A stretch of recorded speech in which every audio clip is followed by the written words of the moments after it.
Hi everyone, welcome to my channel, Tutorly Test Prep. Today I will be providing a full walkthrough of the Digital SAT Math Practice Test number 7. I highly recommend you complete the exam yourself in the Blue Book app before watching this video. Let's get started with Module 1. Okay, this is the beginning of Module 1, Question 1. So it says here that Lorenzo paid $2 for a box of cereal, and then $1.90 per pound for the strawberries. This word per kind of give me a feeling that I'm going to have to multiply that by the pounds of strawberries. Per is often a multiplication or division word. Okay, so it says here that they have a total of $9.60 for the box of cereal and the strawberries, and that we bought the pounds of strawberries, so that probably goes with the $1.90. So the $2 sounds like a fixed cost. It's just one box of cereal. So I have $2 total. The word total here kind of tells me I should maybe do addition. So 2 plus 1.9 times P. And that should be equal to the total cost, which is $9.60. And that is looking a lot like answer choice A. Great. Okay, question 2. So this question says it wants us to find the value of f of x when x equals 2. In other words, just wants us to find f of 2. So everywhere I see an x, I'm going to put a 2. So f of 2 is equal to 25. Always use parentheses when you're substituting something into a function. Times 2 plus 30. And I get f of 2 is equal to 25 times 2. That's 50 plus 30. That's 80. So f of 2 is equal to 80, and that gives me answer choice C. We can also do this entirely on Desmos. Let's go do that. Okay, so first I'll type in the function, and then even if you weren't sure about the function notation, you could just type in x equals 2. It'd be kind of hard to find, but if you zoomed out, you could see where they meet. You see it meets when y is 80. But probably easier is if you just type in f of 2. Great. Okay, question 3. So whenever you have to interpret something, it's probably wise to write down what that thing is and what you think it means before you look at the answer choices, because you don't want to get fall for a trap answer, right? So it says, what is the best interpretation of the y-intercept? I'm going to look at the graph for the y-intercept. That is right here. And the coordinates appear to be 0, 225, and now I'm going to, on my scratch paper, write down what I think that is in context. So if I look at the x-axis, it's the number of months after purchase, right? So this is 0 months after purchase.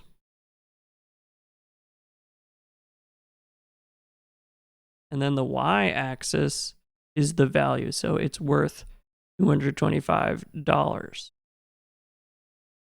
Okay? So now let's look at the answer choices. If something doesn't mention 0 to 25, it's probably wrong. So I'm seeing some red flags right away. This says 24 months. No, we just said it's 0 months.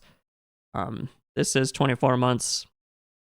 And this says the value of the tablet decreased by approximately 2.25% each year.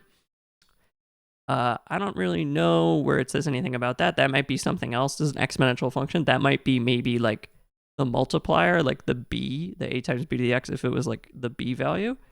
Maybe that would be relevant, but it's not asking us about that. It's asking us about the y-intercept. So I think just right away you could kind of tell all these are wrong, but let's talk about why a is right. So it says $225. That's good. And then it says when it was purchased. That is just an in-context way of saying 0 months after purchase. So when it was purchased at the beginning, that should sound like an initial. So you're always looking for y-intercept. We're looking for things that sound like initial or at the beginning. And when it was purchased is how we say 0 months after purchase. It means the moment you bought it. Great, let's keep going. Okay, question 4. Actually don't think, even though I've talked about this ad nauseum, I don't have a designated video on absolute value equations. Knowing how to solve them by hand probably isn't that important, as you'll see.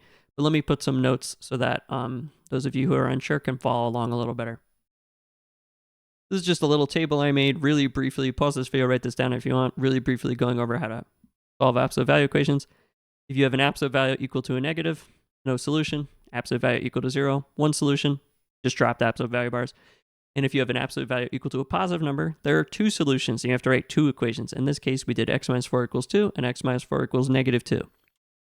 Really important, they're not going to be this simple on the test. You often have to do some kind of algebra trick to isolate the absolute value so that it looks like this. So you got to really put on your algebra cap. That stuff in the red at the very beginning, very important. Let's go do the question. All right, so first things first, we've already run into what I was talking about. The absolute value is not by itself. There's a 61 on the same side. So we have to move the 61 to the other side. So we're going to subtract 61 from both sides, and we get absolute value of p equals 4. Absolute value is positive. When that happens, we have two solutions. So we're going to write two equations. So one will be p equals 4. And one will be p equals negative 4. And very conveniently, those are already solved. We don't really need to do anything else. And the only one I see on the list is 4, which is b. You can very easily do this and many absolute value equations on Desmos. Let's go do that. I talk about this in the Desmos videos. As you guys can see, absolute values. Desmos really doesn't like that if you just type it in. So see, I can't click this. So what we're going to do is we're going to break it up into a system. So y equals whatever's on the left-hand side, x plus 61, and then y equals the right-hand side, y 5. I'm going to zoom out. And I see that there are two solutions here. Negative 4 and 4. Remember, the y coordinates don't mean anything. I just made that up. The solutions are negative 4 and 4. Great, let's keep going. Okay, question 5. So we get a congruency statement. The order of the letters in the statement tell you which angles go together. Question wants to know what is the measure of angle J, which corresponds to angle E. As I can see, they're both the first letter. They tell me angle E is 45 degrees. So the answer is B. Okay, question 6. I guess this is a projectile quadratics question. If you haven't already, go watch my Ottacentos on basic quadratics and advanced quadratics. More specifically, the advanced quadratics goes over projectiles. Anyway, so the y-intercept is the initial height. So here it tells us that the initial height was 7 feet. And then the ball gets launched the same way, but from a platform that is 2 feet shorter. So the y-intercept should now be 2 less. 7 minus 2 is 5. So I'm going to look for a graph that has a y-intercept of 5. Pretty much just going to use process elimination. So let's see. This is at like 4. That's no good. This looks like 5. That looks right. I think that's the answer. Let's just check the other ones. This is 9. This is if the platform were 2 feet taller. So that is wrong. And then this is like way taller. Oh my God, that's like 14 feet. So that one's wrong too. So the answer is B. Big takeaway for this question is that the y-intercept is the initial height. Okay, question 7. So whenever you have a ratio, A to B is the same as A colon B, which is the same as A over B. So you're more comfortable with fractions, so I would encourage you to write it as a fraction. So that's what I'm going to do here. So it says the ratio x to y, so I'm going to write that as x over y, using the above logic, is equivalent to, okay, so I'm going to put in equals the ratio 9 to 5. So let me put 9 over 5. And it says if the value of x is 162. So, I mean, how about this? I'll just replace x with a 162, just like that. Okay. And now I'm going to do cross multiplication to solve. So I get Let's see. 5 times 162 is 810. 9 times y is 9y. Divide both sides by 9. And I get that y is equal to 90. And that is the answer. Okay, question 8. So looking at this equation, the square tokens are being multiplied by how many points they're worth. Perhaps what would make this make more sense if you're confused is to do some unit analysis on this equation. So there's 3 terms in this equation. All of the terms must have the same units. If you see, it says worth a total of 1120 points. So the units of this must be points. And all the units of every term must be points. So 90C must have units of points. And 80S must also have units of points. And the S and C are each have units of tokens, as the question says. So, what must I multiply tokens by to get points? Well, if you multiply it by points per token, that way the tokens will cancel when you multiply and you're just left with points. So the 80 and by the same logic, the 90 have units of points per token. So those coefficients are what we want to look at. So the 80 is 80 points per square token.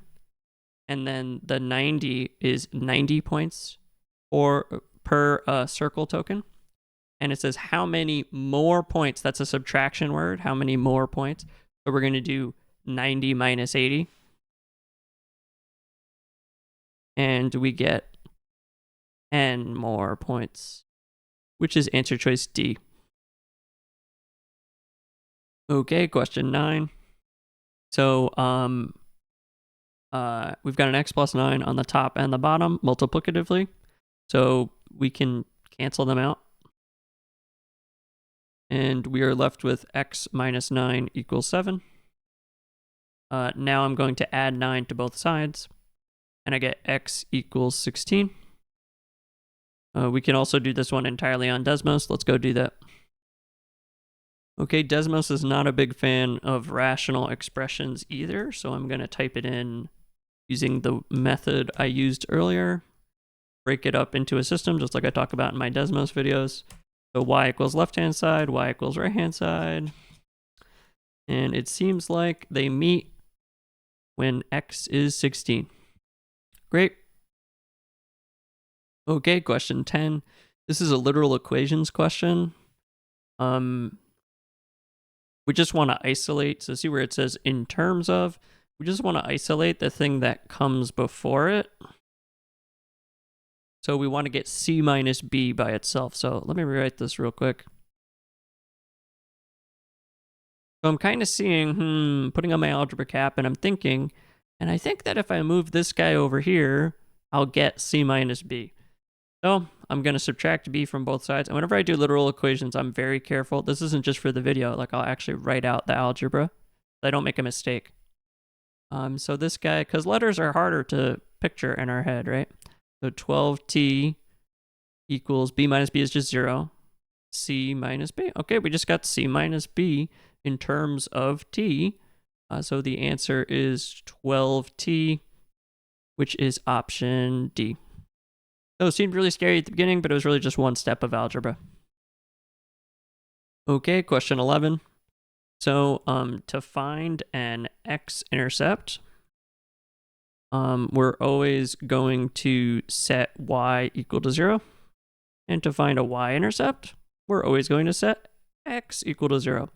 So for this one, we want an x-intercept, so we're going to set y equal to 0. So 0 equals 3x minus 14. X plus 5. I go over this next part in my Ottocento number 4 on factoring.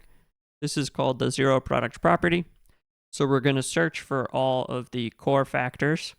And we have a bunch of core factors: 3, x minus 14, x plus 5, and x plus 4. So 3 can never be equal to 0. So, right, 3 is always just 3. So it doesn't really matter, but these other ones are kind of important.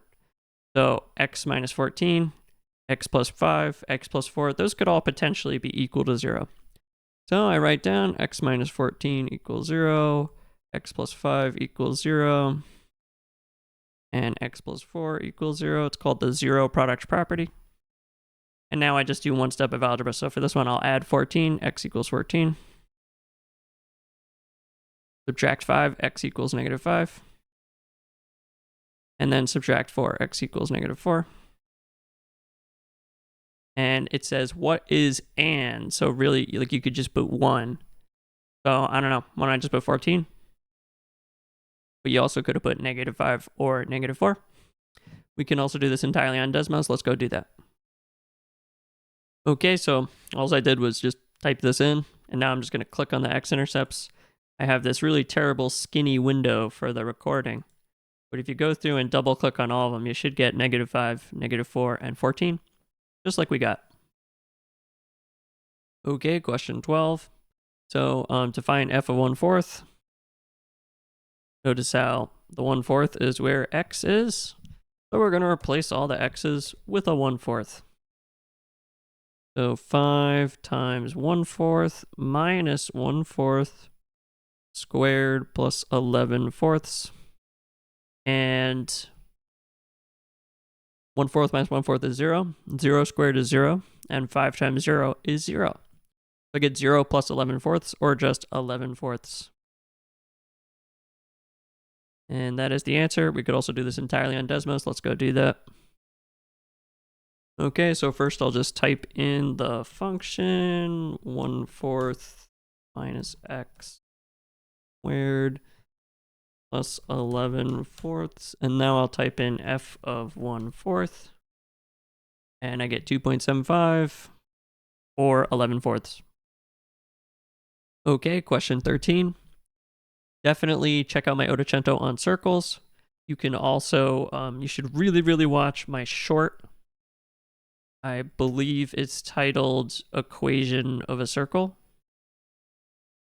So definitely watch that. I'm not going to go over it. I'm just going to assume you've already watched that. It's like less than a minute long, so go check that out. All right, so the equation of a circle is x minus h squared plus y minus k squared equals r squared. So to find the center and radius, given it's in that form, which this one is, I circle these numbers here. And then I circle this guy. And to find the center, we take those guys I just circled, but change the sign. So lots of people would say negative 13, negative k, but that's wrong. You got to change the sign. The center is really 13 comma positive k. And then to find the radius, the thing on the right is r squared. So to find the radius, you take the square root of that thing on the right. So the square root of 64 is 8. So the center is 13 comma k, and the radius is 8. That is looking a lot like answer choice A. Okay, question 14. I go over this in my Ottocento on circles.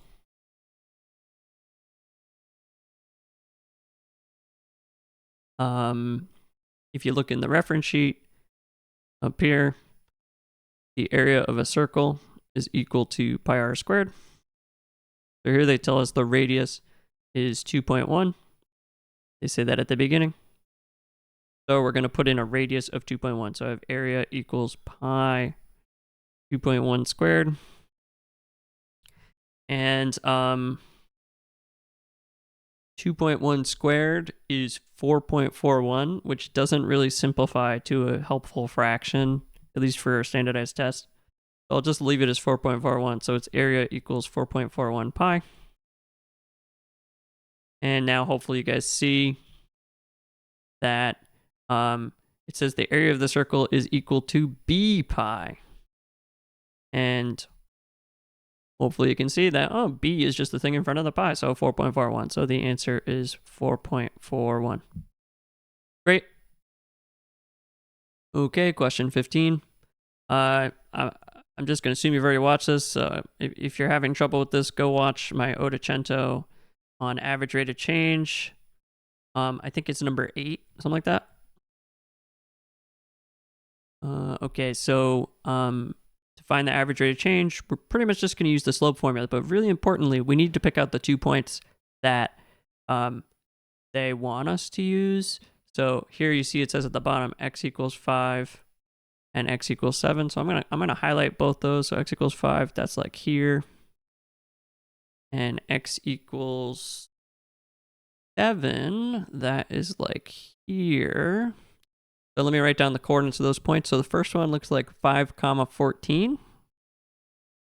And then the second one looks like 724, I think.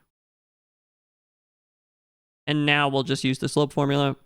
The common mistake is that most people, they just pick out the wrong points. They just forget to do that. So just make sure you do that.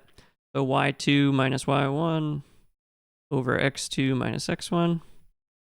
So how about I make the second point 724. So I'll do 24 minus 14 over 7 minus 5.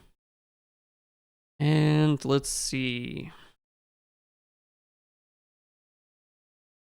And that should give me an average interchange of 5. And that is the answer. Okay, question 16.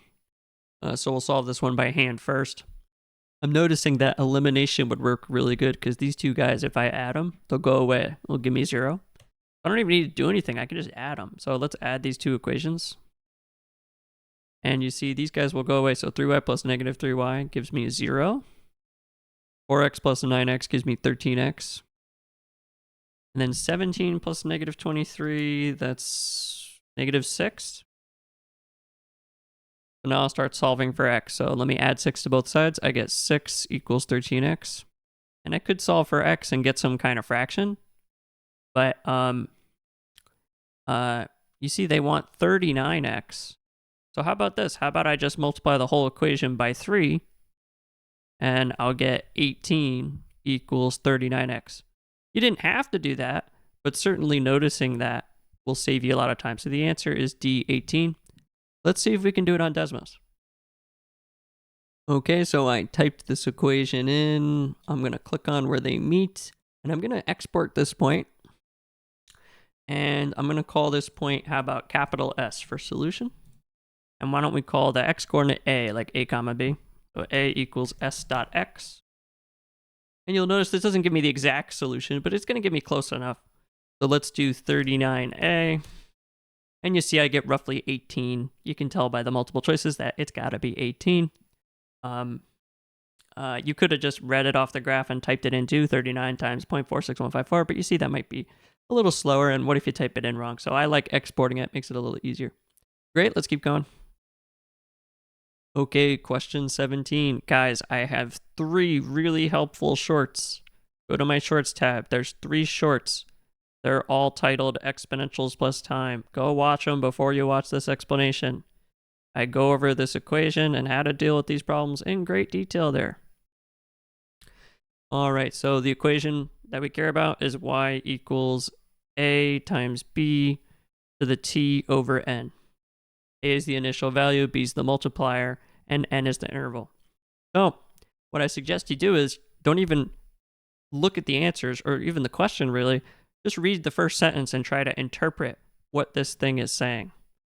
So we got 40,000, 2, and 790, and the units of time in the function is minutes. So I'm going to write all this down. So we got 40,000 bacteria initially. They multiply by 2, so that means double. Every 790 minutes. Wow, if I knew that equation, that was really not so bad at all. Now I bet I can tackle the question quite easily. So let's see, it says, how long does it take to double? Okay, well, we pretty much just answered that. It's 790 minutes, which is B. Could you go and graph this and like zoom out a ton and try to figure out how long it takes to double? Yeah, but you really need to know this question, this equation for much harder questions. So please go watch those 3 videos. And when you watch my problem set day and I go over questions like this, pay close attention. Great. Okay, question 18. I'm noticing that they're asking us for 2 minus 4x and that 2 minus 4x shows up quite a bit. So how about I make a substitution? You could do u, common substitutions are u or y. How about I do y? So I'm going to make the substitution y equals 2 minus 4x. And I'm going to rewrite this equation just by putting this in here. So I get 5 minus 7y equals 16 minus 8y. Great. Now I'm just going to get all the y's to one side and get all the constants to one side. So how about I add 8y to both sides? I get 5 and then 1y, so plus y equals 16. And now I'm going to subtract 5 from both sides. I get y equals 11. And that, remember, y is 2 minus 4x, so that should be our answer. Let's go do it on Desmos too. Okay, guys, there's nothing complicated in this equation that's going to give us a problem. So I just typed in the equation verbatim, and I'm just going to click, and I see that the solution is negative 2.25. So why don't I call that A? So A equals negative 2.25. Okay. And we want to do 2 minus 4x, or I guess in this case, 2 minus 4a. And I get 11. Okay, question 19. I have an Ottocento on percents. You should check that out. I have a bunch of shorts on percents. You should check those out. And Sitel Tutoring has a great video on percents where he goes over the open equation, which I'm going to use. So definitely go watch that. Okay, so first things first, this question gives us a percent increase, so we need to compute the multiplier. So the expression for a percent increase multiplier is 1 plus p over 100. I go over that in my videos, my Ottocento on percents. So don't do it on a calculator, guys. I mean, don't do it in your head. Do it on a calculator because it's so easy to make a mistake in your head and fall for a trap answer. Decimal math is hard to do in your head, especially when you're stressed. So let's come over here and let's do 1 plus 12.50 over 100. And I see that the percent multiplier is 1.125. So I'm just gonna write that down. Okay, let's come back over here. So now I'm gonna do OP equals N, open. So old percent multiplier equals new. So it seems like the old is the January 1st, which we don't know. So why don't I just call that X? The percent multiplier, as we just talked about, is 1.125. And the new, it tells us on February 15th, there were 99 dragonflies. So I'll make that 99. And now I have this really nice equation. I can just do one step of algebra. I can just divide both sides by 1.125. And I get X equals 88. And that is answer choice A. Okay, question 20. So if you haven't already, go check out my Ottocento on the quadratic formula. Just going to assume you've already watched it.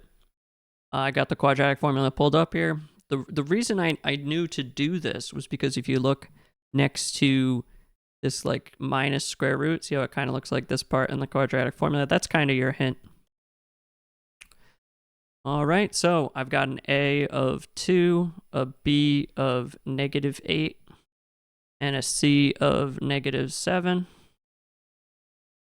And I'm going to just put those in verbatim. So X equals -8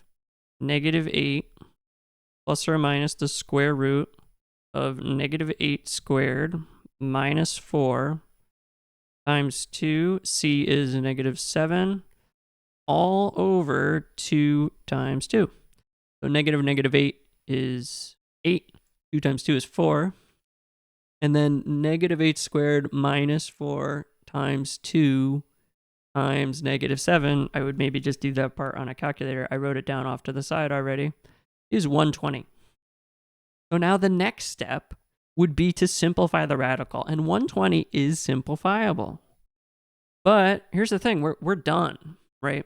So if you look at this and hold it up next to it, you see how that already looks like that? Like there's an 8 here and a 4 here and a minus a square root. It already looks the same, so we don't need to go any further. We're done. I could just hold it up next to it and compare. K is equal to 120. And that is the answer. Now, there are ways to maybe do this on the calculator. I'll talk about it like super quick, but this was way easier to do by hand. You should really know how to do the quadratic formula by hand. All right. Let's jump to Desmos. Okay, so first things first, I'm going to try to find the solutions. More specifically, I want the smaller solution because this is 8 minus root k. That means it's getting subtracted, so it's the smaller one. So we want the x-intercept that's on the left. So I'm going to click on that.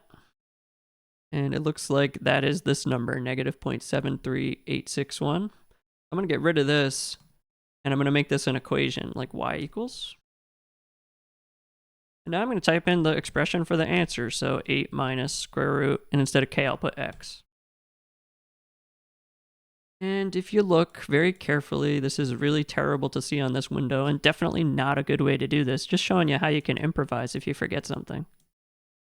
You see that they meet at about 120. You could do this on a physical calculator too, but let me show you the problem. So if you do this on a calculator that can solve quadratic formula, PI Inspire, some scientific calculators can do it, like this one. This is just a physical thing that I bring to the exam. I have videos going over this. And you see the issue is they simplify it, 4 plus root 30 over 2. So if you just looked at that, students might have made a mistake and put 30. And I guarantee you that's like a trap answer that College Board intended for people to pick. So be very careful. I think this one was way easier to just do by hand. Know the quadratic formula. Okay, question 21. So first things first, I'm going to do words to math to come up with this equation. So it says f of x, and then it says is. So f of x is means equals, and then it says 19 more than 4 times a number x. So 4 times a number x is just 4x, 4 times x. And more than is an addition word in this case. And even though it doesn't really matter for addition, it matters more for subtraction. In math teaching, we call this like a turnaround word. So it's 19 more than 4x. So you could say 19 plus 4x, but I'm going to write it as 4x plus 19 just to get in the habit of turning around. Again, if it were subtraction, you'd have to be way more careful. Here you could write 4x plus 19 or 19 plus 4x. It doesn't matter. I like this way better. Let's write 4x plus 19. Okay, so now we got to find the x-intercept. We talked about this a couple problems ago. Divide an x-intercept. We set y equal to 0. And to find a y-intercept, we set x equal to 0. So we're going to set y equal to 0. So I get 0 equals 4x plus 19. And I subtract 19 from both sides. I get negative 19 equals 4x. I divide both sides by 4, and I get x equals negative 19 over 4. As an ordered pair, remember we made y 0. We would write this as negative 19 fourths, comma 0. Now let's look at the answer choices and see if there's anything that sounds like that. And none of this is definitely not a point. This is describing like a slope or something, so that's got to be wrong. This is also, it says each increase in one. It's not talking about a point. It's talking about like a slope or some sort of rate or something. So it's really between A or B, so I just have to be careful.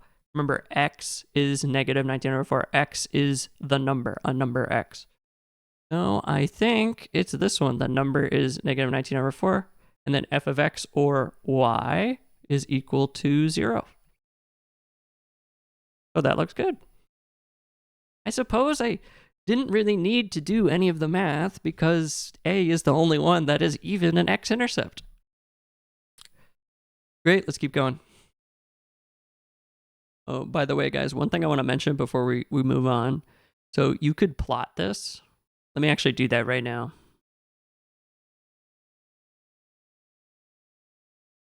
And you could find the x-intercept that way, but that's not what I'm trying to get across here. So you see the x-intercept is negative 4.75. If you made that into a fraction, it'd be negative 19 over 4. So These other answer choices are how the SAT phrases other things, right? So, you see here, B is the correct interpretation of the y-intercept, but the question didn't ask that, right? And then D is the correct interpretation of the slope. The slope is 4, so when x goes up by 1, y goes up by 4. C is just an incorrect version of the slope, incorrect interpretation of the slope. So that is just wrong. Again, the slope is rise over run 4 over 1. X goes up by 1. Y goes up by 4. Y is on top. So B or D totally could have been correct if the question was asking you about the y-intercept or the slope. So just make a mental note of that. Okay, question 22. So this is testing you on what I go over in my Ottocento video. I call it sine and cosine properties. Please go watch that video. It's not that long. And you will learn a lot of important stuff about this topic. Very few students get this right going into their SAT prep. You may have learned this in school in your pre-calculus class called cofunction identities, although it is taught very basically in geometry as well. So the idea is that if two angles are complementary, in other words, add up to 90, their sine and cosine are equal. So you notice here, you can do it on a calculator if you don't believe me, 24 plus 66 is equal to 90. So those angles are complementary. So when that happens, the sine of one is equal to the cosine of the other. So these two guys over here, the sine of 24 is equal to the cosine of the complement, are equal to each other. And these two guys over here are equal to each other. The sine of one is equal to the cosine of the other.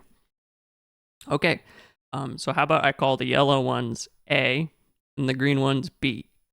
So I have A times A, which is A squared, and then two green B's, B times B, which is B squared. And right away, I can already see that A and B are just kind of out. But these guys are wrong. They don't look anything like that, right? So here's the problem with C and D.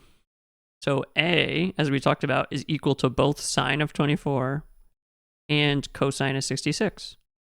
So it makes sense to replace A with cosine of 66 squared. That is good. Cosine of 66 and sine of 24 are equivalent. They're both equal to A, this number I made up, right? But B is equal to those two green things, cosine of 24 and sine of 66. So it doesn't make sense to replace B with something that it's not equal to. In this case down here, you see we got sine of 24, when really it should be either cosine of 24 or sine of 66 squared. So this one is wrong. C has an acceptable value of what we called B. So C is right. Now this is pointless because these are all numbers, right? This is just a number. We're going to find out what it is. You can just type this in a Desmos and figure it out in like probably less than a minute, even if you didn't know any of this. So let's go do that. All right, first things first, Desmos defaults to radians. So you want to click on the wrench and change it to degrees. And now I'm just going to type in the original expression. So sine of 24 times cosine of 6 plus cosine of 24 times sine of 66. And I get 1.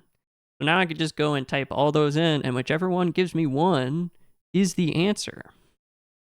So let's just jump to answer choice C. You can do those other ones on your own.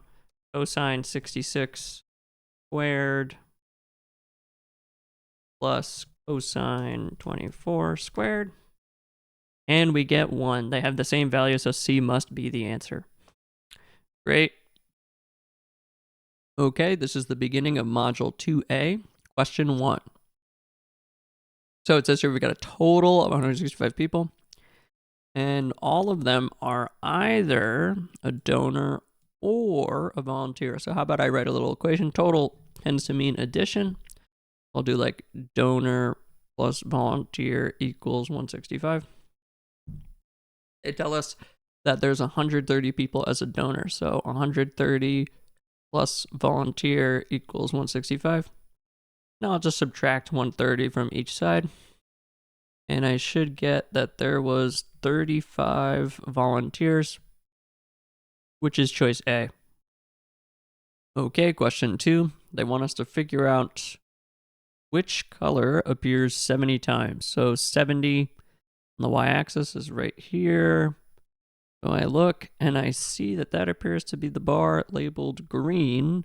So the answer is B, green. Okay, question 3. So what we're going to do here is we're going to try to isolate for P. First, I'll subtract 275 from both sides. And I get 2P equals 50. Then I'll divide both sides by 2. And I get P equals 25. And that is answer choice B. We can do this one on Desmos too. Let's go do that. Okay, so I just typed the equation in with an X instead of a P. And if I zoom out a little bit, I see that the solution is 25. Okay, question 4. You have a scatter plot. The y-actual we get from the dots. And the predicted y values we get from the line. So this one says we have a distance of 4,000 feet above sea level. So that is like right there. And it says it wants to know predicted. So we want to look at the line at that point. So I'm going to go up from 4,000 and look at the line. I mean, I guess conveniently enough, there's no dot there anyway, but just make sure you look at the line. If there were a dot there, don't look at the dot. And it looks like that's at about 35 degrees Fahrenheit, reading the y-axis. And that is answer choice B. Okay, question 5. So the area of a rectangle that's on the reference sheet is length times width. And it says so basically it's kind of hard to maybe picture what's happening. We have like a rectangle and then we're like slicing out another rectangle like out of it. So the big rectangle has an area of 72 and the smaller area is 20. So if we're taking it away, we're going to subtract. So 72 minus 20 is 52. I guess we don't really need the area formula. That's kind of weird. And the area of the resulting figure is 52. So just pretend the whole thing is 72 and we're kind of taking away this red area here. Okay, question 6. I go over this in my Ottocento on basic quadratics. The vertex is the point on the very edge of the parabola. So right there. And the coordinates of that point, if I just read the graph, are 0, 2. And that gives us choice C. Okay, question 7. So whenever you see per in a unit, in like a units question, it usually means to divide the unit. So like miles per hour would be miles per hour. So here, we're going to do raccoons per, so divide, square mile. So we'll do the raccoons on top. So it says, this is really phrased really weird. The number of raccoons is estimated to be 2,358. I don't know why they phrased it like that, but it's 2,358 raccoons over 131 square miles. And let's see what that comes out to. That should be 18 raccoons per square mile. That's kind of like how we would write it. And that gives us answer choice A.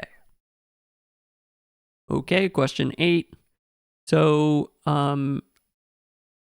you could solve for x and then plug it into the 72x, but what might be faster is if you look at it and think, how can I turn this into a 72x? Well, I know 8 times 9 is 72 from my times tables, so how about I multiply the whole equation by 9? And I get 72x is equal to 54. and that is choice C. I'll go over quickly how to do this on Desmos too. Okay, so I just typed the equation in. I see that the solution is 0.75, so I'll just do, how about A equals 0.75, and then we'll do 72x or 72a. And we get 54. Okay, question 9. So actually go over this in my Ottocento on probability and two-way tables. Definitely go check that out. Anyway, so probability is desired over total. Desired outcomes over total outcomes. So how many total numbers are there? Well, there's 3. And how many desired? Well, let's see. What does it want us to find? It wants us to find the probability of selecting a positive number. Well, the only positive number is 26. So there's one of them. So we will do 1 desired out of a total of 3 numbers. That gives us a probability of 1/3, which is choice B. Okay, question 10. So these 2 lines are parallel. It says that in the question. The concept that this is testing us on is corresponding angles are equal. So the top left is the same, the top right is the same, the bottom left is the same, and the bottom right is the same. So I see that x and 162 go together, so x must be equal to 162. And that is the answer. Okay, question 11. It's not very clear, but if you take a quick peek at the answer choices, what they want us to do is factor. The first thing you should always do when you're factoring is try to pull out a GCF. So I look at the coefficients 23, 2, and 9. 23 is prime, and so is 2. So there's really there's nothing that's going to go into all 3 of them, right? Like 2 and 9 don't share, none of them share any common factors, right? So, but they do share like a variable common factor. So if you see they all have an x, and the maximum amount of times an x shows up in all of them is once, right? This one has 3, this one has 2, this one has 1. So they all have at least one x. So we're going to pull out x to the 1 or x. I go over this in my Ottocento number 4 on factoring. Definitely watch that. All right, so we're going to pull out an x. When you pull out a common factor, it's kind of the same thing as division. So 23x cubed over x, that's 23x squared. 2x squared over x, that's 2x. And then 9x over x, that's 9. And that is looking a lot like answer choice C. If you take a peek at this thing on the right, we probably can't factor that any further. We can do this on Desmos too, so let's go do that. Okay, I go over this in my Desmos videos. You don't have to type them all in like this. I just did it for the sake of the video. So you'll see like, oh, the original and A, they don't match. It's kind of hard to tell in this skinny window, but just humor me. B, there's green not on top of the red, doesn't match. Oh, but C, the purple perfectly replaces the red. That means it's the answer. And then D, you see, oh, it doesn't lie on top of it, right? So C must be the answer. And there's this really helpful command called GCD, greatest common divisor, which can help you figure out the GCF. It's kind of hard when you have like 3 or 4 terms. It's kind of hard to see. But you see here, if I do 23, 2, 9, I get a greatest common factor of 1. And pulling out 1 doesn't really do anything because dividing by 1 won't change the expression at all. So anyway, great. Let's keep going. Okay, question 12. So when you add polynomials, you're good. You don't really need to worry much about these parentheses. We just have parentheses in addition.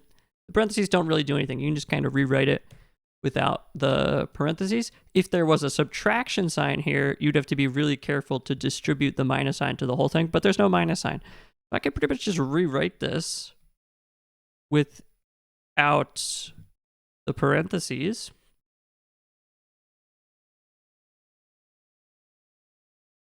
And now I'm just going to combine the like terms. So put these guys together. But there's only one 5x. There's only one x squared. There's only one x. And there's 2 constants. Okay, so 9x cubed plus 6x cubed, that's 15x cubed. 5x squared, that's the only 5x. That's the only x squared term. The only x term is 5x. And the constant is 7 minus 5, so that is 2. And let's see, that is looking like answer choice D. We can do this one on Desmos as well. Let's go see. Okay, guys, so I just typed in the original one, the original expression, and the answer. You can type in the other choices on your own. And you see, if I highlight the answer and unhighlight it, it perfectly replaces the original expression. That means it is coincident. That means it has infinitely many solutions. And that means the expressions are equivalent. Great. Okay, question 13. So this one says X crates in storage. And then the question says 50 crates in storage. So they're basically just telling us that X equals 50. So we're going to replace all the X's with 50. In other words, F of 50. So F of 50 equals 45 times 50 plus 600. Let's see what that is. I'm getting F of 50 equals 2,850. And that is the answer. You could also find this monthly fee using Desmos, so let's go do that. Okay, so I just typed in the expression, and now I am going to type in F of 50, and we get 2,850. Okay, question 14. I go over these problems in my Ottocento number 1 on percents. Definitely go check that out. So essentially what this question wants is, it says, of these tiles, of these 450 tiles, 6% are black. And then it says how many black tiles are there. Okay, so it just wants us to figure out how many are black. So it's essentially asking just 6% of 450. So if I'm going to do that by hand, I do 6 divided by 100. So that's 0.06. And then we change the of to multiplication. 0.06 times 450 is 27. And that's the answer. We can also do this on Desmos. Let's go do that. Okay, so if I type in 6 and then I press percent, it pulls up percent of, and I type in 450, I get 27. Okay, question 15. Please, guys, please go watch my shorts. I have 3 shorts on exponentials plus time. It goes over exactly how to do these. They're only like a minute long. Please go watch them. It'll help a lot. All right, so the equation this is testing us on is y equals a times b to the t over n. A is the initial value, which is 890. See, they even use the exact word. B is the multiplier. What is that y value getting multiplied by? Well, it says doubled. Doubled means to multiply by 2, so B is 2. And the interval is how often that happens, which is often indicated by the word every. So you see it says every 10 years. And now just double check, is the time in the same units? Is it also in years? Yeah. Okay, if it were in like months or something, I'd maybe have to change it. All right, I'd go over that in the shorts. And now we can write the equation. I'm not even looking at the answer choices yet. So let's say I got 890. Doubled means 2. T over 10. All right, let's see if that's one of the answer choices. It's looking like answer choice C. You got to understand this equation really well for harder questions. But in hindsight, looking back, if you knew that doubled meant multiplied by 2, you could probably just use process elimination because all these are wrong. Great, let's keep going. Okay, question 16. So, let's do this by hand first. So, y is less than x. If it's all right, I think it'll be easier to understand if we do it in terms of x, because x is what you see first in the table. So let's flip this inequality around. X is greater than y. And then the second inequality is x is less than 22. Okay, so x must be smaller than 22. Why don't we look at that first? So let's just quickly look at all of them and see if there's any that have x values bigger than 22. Well, I see 23, 24, 25, 23, 24, 25. Those are all bigger than 22. They have to be less than 22. If it's equal or bigger than, it's wrong. So those guys are out. So let's look at the top two. So All of those are smaller than 22, 19, 20, 21. Okay. So now we're going to check x. Y is less than x, or in other words, x is greater than y. So is 19 bigger than 18? Yep. Is 20 bigger than 19? Yep. Is 21 bigger than 20? Yep. Okay, I bet this is the answer. Let's look at B. Is 19 bigger than 20? No. 20 bigger than 21? No. 21 bigger than 22? No. Okay, so this one is wrong. So let's go over how to check it on Desmos, because I bet if you went through that, it might waste time, but worse than that, you might make a careless mistake and get this wrong. So just check to make sure that it's right. Let's go over that. Okay, so I just plotted the two inequalities and zoom out a little bit so I can see this like X shape. Now I'm going to make a table, and I'm going to make this green. And I'm going to just type in the correct answer. You could type in all of them, and it wouldn't take that long. But just for the sake of the video, I'll just do this one. All right, so let's see if the area, you see these 4 pizza slices? The pizza slice we want to be in is where you see the red and the blue at the same time. And the dashed lines are not part of the solution set. So if it's on a dashed line, it's no good. If it's on a solid line, it's okay. But if it's on a dashed line, it's no good. Okay, so this isn't on any of the lines, so we don't need to worry about that. And it's in like the double shaded area, which is the solution to the system of inequalities. So we did a good job. This is the right answer. Great. Okay, question 17. So slope-intercept form of a line is y equals mx plus b, where m is the slope and b is the y-intercept. Well, they tell us the slope. And believe it or not, they tell us the y-intercept. So y-intercepts always have an x of 0. So if I look here, oh, x is 0. So the y-coordinate of the y-intercept, which we call b, is equal to -5. So m equals 9. And b equals -5. That's what the second part tells us. So I can write the equation as y equals 9x plus -5, or just more simply, -5. And now you can compare that to whatever they put in the question. So I don't know why they called it px plus r, but you can kind of see p is 9 and r is -5. If you like hold it up next to it, it's again just the slope and y-intercept. And now it says, what is the value of p? So the value of p is 9. And that is the answer. Okay, question 18. So they want us to find f of 4. So all we're going to do is replace all the x's with 4. So f of 4 equals 1/2 4 plus 6. Well, 4 plus 6 is 10, and then 1/2 of 10 is 5. So the answer is choice D. You can do this on Desmos as well. Let's go do that. Okay, so I just typed in the function. Now I type in f of 4, and I get 5. Okay, question 19.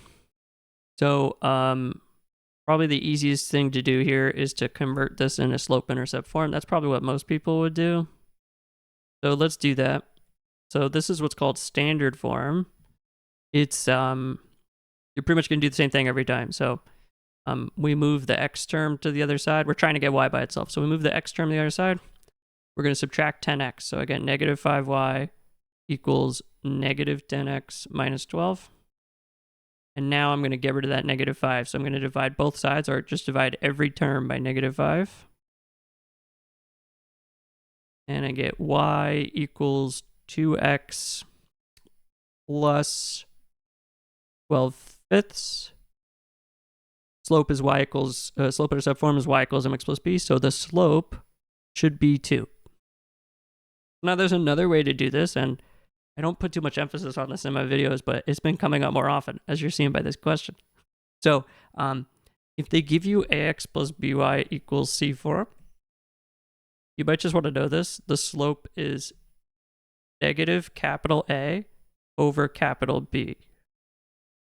So let's try that. So A is 10, and B is -5.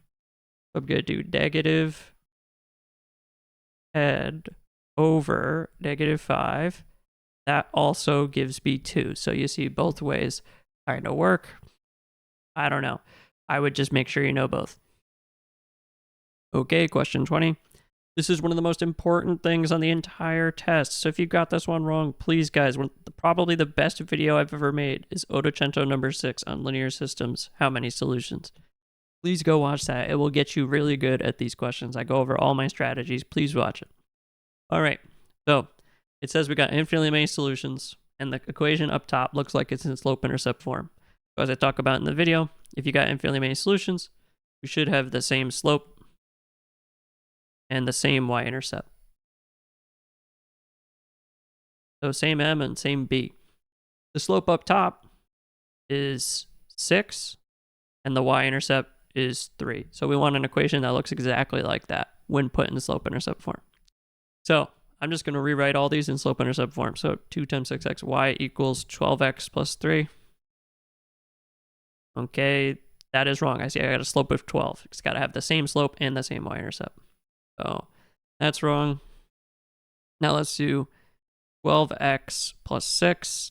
Now both are wrong. That's even worse. Okay, so we got the wrong slope and the wrong y-intercept. Okay. All right, so now for this one, it's 2y equals 12x plus 3. So now I'll divide everything by 2. So y equals 6x plus 3 halves. Okay, so the slope is right, but the y-intercept is wrong. So this one's out. I'm betting the answer is D, but let's be sure. So I got 2y equals 12x plus 6. And now I'll divide everything by 2. And I get y equals 6x plus 3. So I have the same slope and the same y-intercept. So I must have infinitely many solutions. So that is the answer. We can also confirm this using Desmos. Let's go do that. Okay, guys, so you could have completely done this question just using guess and check. So, but I just typed in the correct answer just in the interest of time. So you see, when we have infinitely many solutions, the lines should be coincident. So they should be right on top of each other. So you see when I toggle on the answer, the blue perfectly replaces the red. That means it has infinitely many solutions, and we did a good job. Okay, question 21. I'll briefly pull up my notes on absolute value. You guys can copy it down if you want. This is the quick and dirty version. No solution, one solution, two solution. Note how you have to write two equations if you have two solutions, and you always got to isolate the absolute value. You'll see these do get really hard, but you can often use Desmos to help you. We'll talk about that too. All right, so first things first, it's kind of looking like I'm going to want f of 5. You know, even before that, you see how it says x minus 4x? Why is it written like that? That makes no sense. It's not simplified. It's like terms. We can combine it. So how about we make this f of x equals absolute value 1 minus 4 is negative 3. So negative 3x. I don't know. That's just going to be way easier to look at, right? Okay, anyway. So f of 5 is equal to absolute value negative 3 times 5. Negative 3 times 5 is negative 15. The absolute value of negative 15 is 15. So f of 5 equals 15. So we can now rewrite this equation over here. 15 minus f of a equals negative 15. Then I can just treat f of a like a variable and solve. So I'm going to add f of a to both sides. I get 15 equals negative 15 plus f of a. And then how about I add 15 to both sides? So I get 30 equals f of a. So the question now becomes, I just have a little equation to solve. So if I have, at this point, you could maybe even guess and check, right? So I need to do f of a, so that's absolute value of negative 3a. Has to be equal to 30. As we talked about, if the number on the right is positive, it's got two solutions.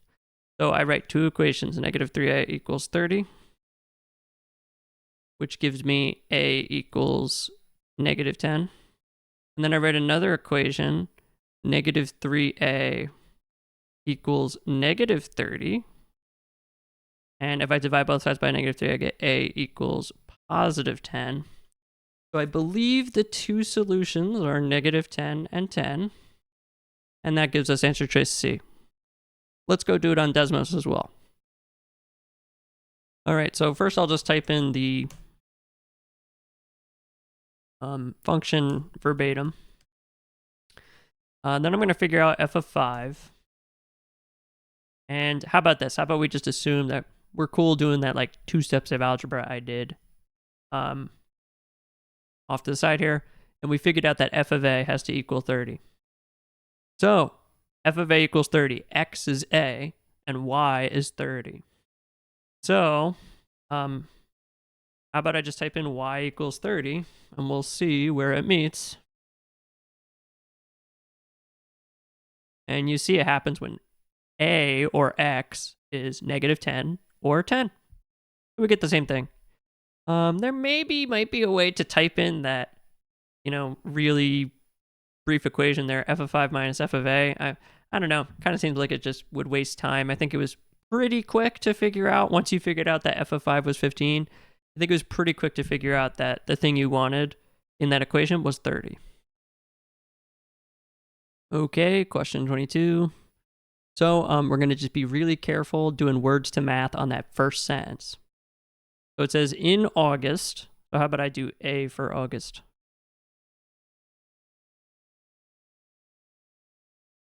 A car dealer completed. So I think here completed almost acts like equals. So A equals. And then we've got 15 more than 3 times the number of sales in September. So how about 3 times the number of sales in September? We call that 3S. And then more than, that's like addition. So how about A equals 3S plus 15? All right. It says in August. Ooh, this is tricky. It says in August and September, they completed, so that's both, 363 sales. So A plus S is equal to 363. And now it wants us to find how many sales did the car dealer complete in September. Well, this system has kind of teed me up. We're going to do it by hand first. We'll do it on Desmos. But the system has kind of teed me up for substitution because I notice one of the letters is by itself in the first equation. So how about I substitute that into this equation? So 3S plus 15 instead of A plus S equals 363. So that gives me 3S plus S is 4S. And then plus 15. How about I subtract 15 from both sides? And I get 363 minus 15. That's 348. And now I'm going to divide both sides by 4. And I get S, which is what we wanted, September, is equal to 87.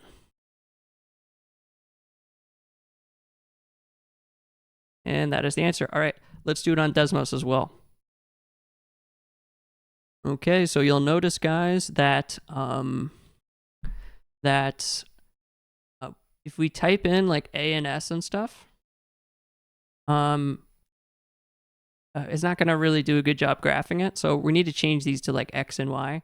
How about I make the first letter, August, make that X, and make September Y. So I'm going to do X equals 3Y plus 15.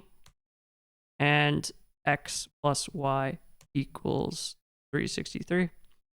So this will work. It's just, it's really easy to mix up the two values. So lots of people, so remember August, September is how I defined it. So September is the Y coordinate. Lots of people would have done this and done everything right, but put 276 because they forgot. So I didn't do this because it's kind of tough and run that much space. But in our scratch paper, you should probably either pick really obvious letters like I did here, or write down what you made the variable. So maybe write down really quick, X equals August, Y equals September, so you don't mix them up. Great, let's keep going. Okay, this is the beginning of module 2B, question 1. So it says here, for how many of these 15 days did the battery receive a charge of 0 kilowatt hours? So charge is on the x-axis. So I'm going to look for 0 kilowatt hours. That's right here.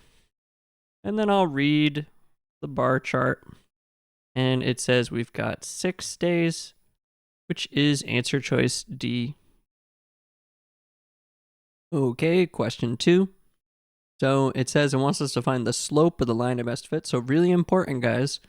When it says to look at the line, we want to look at the line. So just pretend that those dots are not there. We're just looking at the line of best fit itself. So like along here. All right, so I'm going to pick some points that go through the corners. You could use the slope formula or you could do rise over run, whichever's easier for you. So how about this one? It looks like 3,7, I think. And then how about this one? I can't find one that goes perfectly, but this one's pretty close. How about like 5,11? And you can make a little triangle and do rise over run. So I think the rise is 4 and the run is 2. So rise over run 4 divided by 2. The slope is about 2. And if you use the slope formula, you should get about the same thing. And that is closest to answer choice D. Okay, question 3. So it says 80% of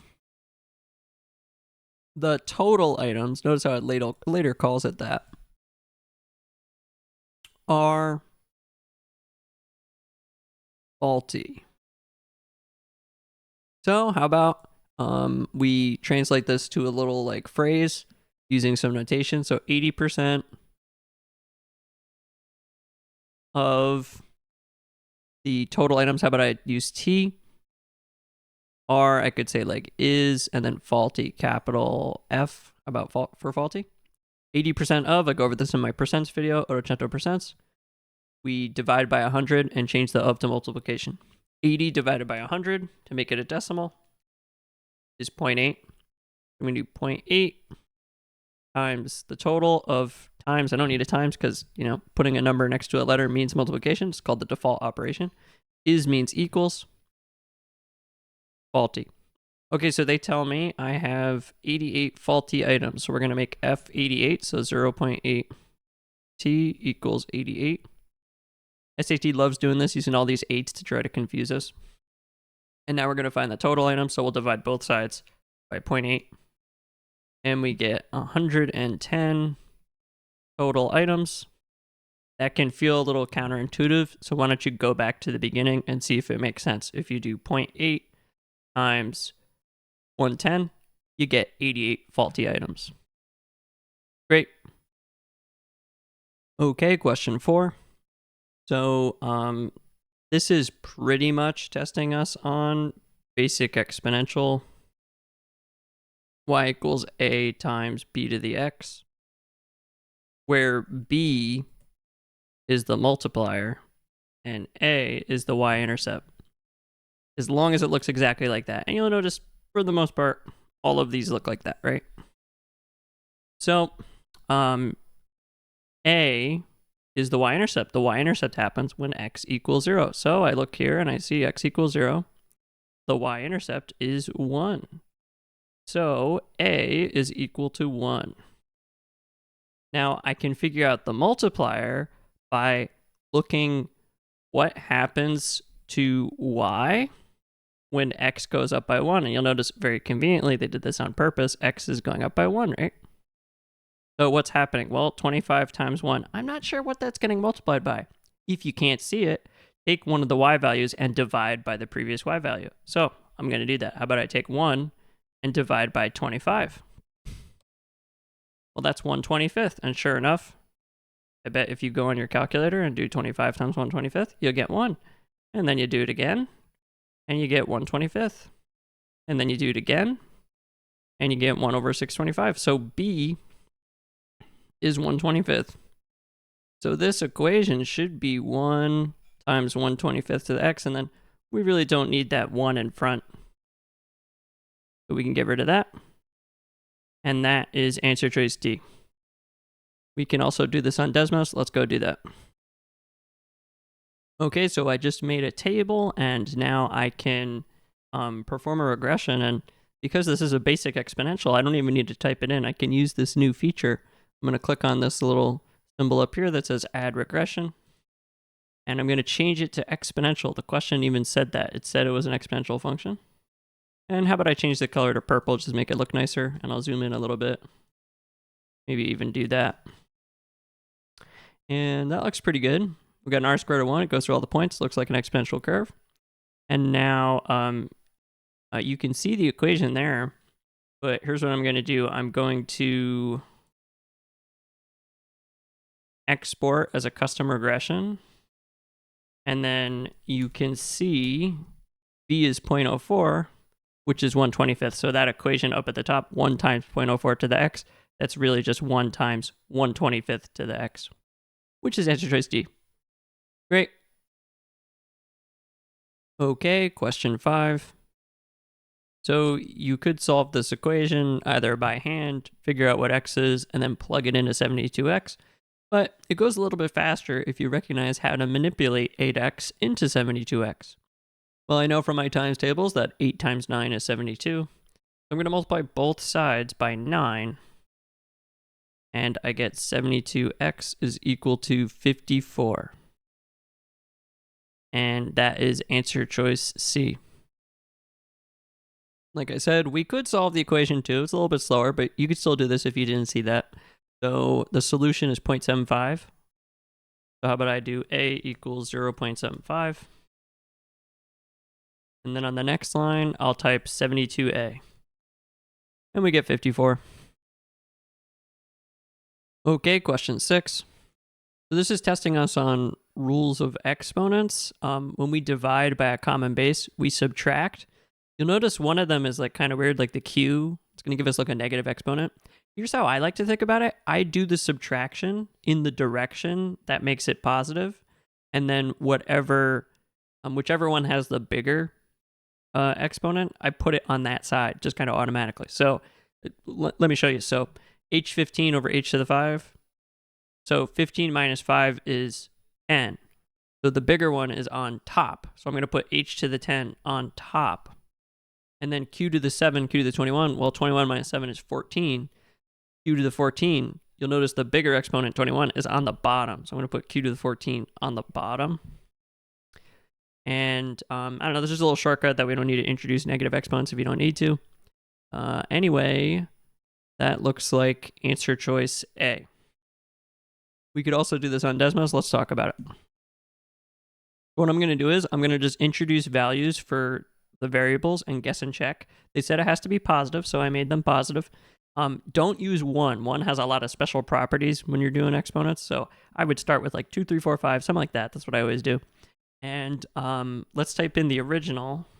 So type the fraction bar first by pressing slash. And then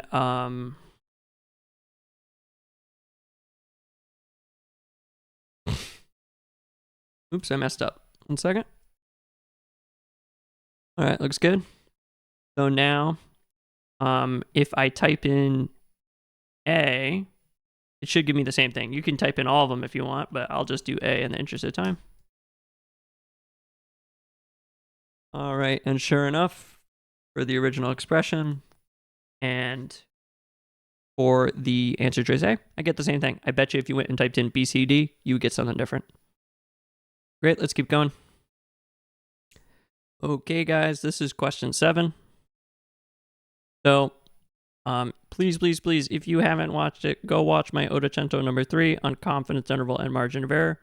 If you haven't taken a statistics class, the idea of a confidence interval is going to be very confusing. I promise you it's not that bad on the SAT. This is not questions you want to be getting wrong, okay? All right, so this is a means question. You can tell, I think somewhere in there it says average, right? So we're going to do the point estimate, in this case the sample mean, plus or minus the margin of error. You see here it says estimated that the average weight, that's the sample average or sample mean, is 23.1 pounds. So we're going to do 23.1 plus or minus the margin of error, which is 0.19 pounds. And Also, when you're looking at the sample, you're reading about that, you should take note. Does it say it's selected at random? It does, so we're good there. Don't even worry about that. All right, so now we're going to compute the confidence interval, the bounds. So 23.1 minus 0.19, that's going to give us the lower bound. That's 22.91.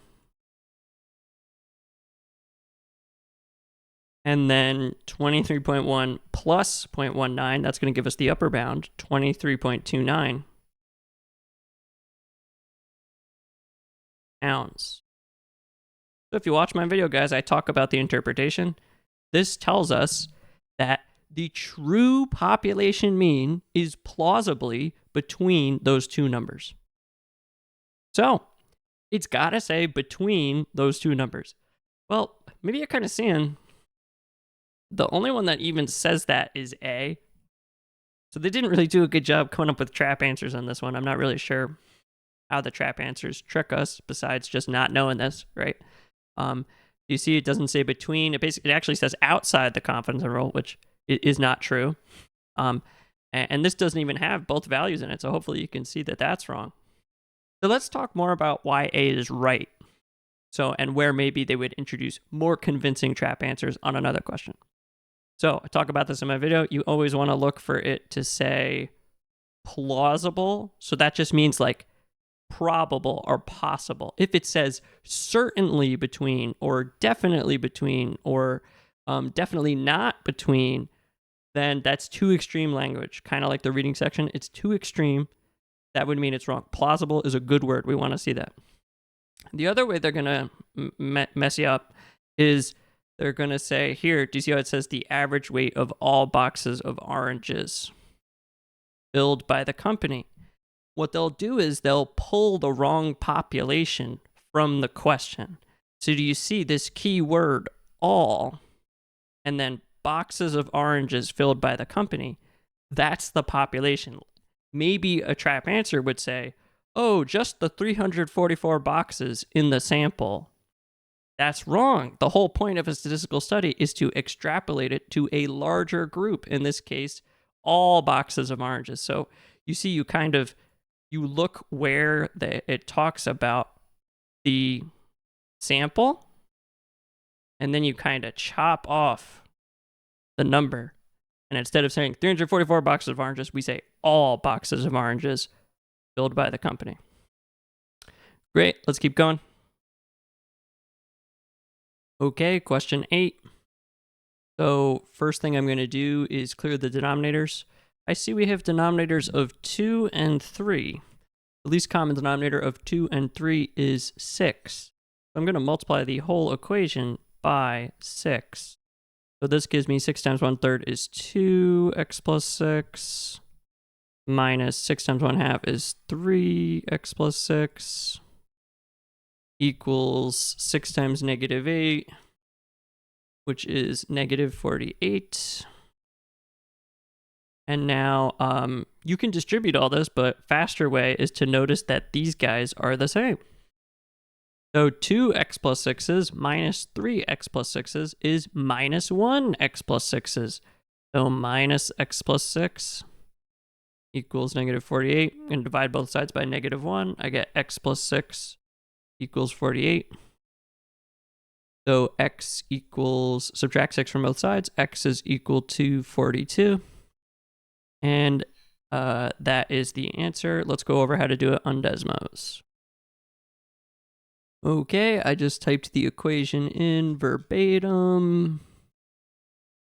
And I'm going to zoom out a little bit. And it seems like the solution is 42. Okay, question 9. Definitely before watching this, make sure you check out my Ottocento number 14 on matching coefficients and clearing denominators. I'm just going to assume you've already watched that. We're going to use the strategy called matching coefficients. So I'm going to do f of x times g of x, just those two expressions they gave us, and then we're going to set it equal to this. I'll add it once I get lower on the screen, have more room. So we're going to do first x squared times 9x squared. That's 9x to the 4th. We'll do outer x squared times -27x. That's minus 27x cubed.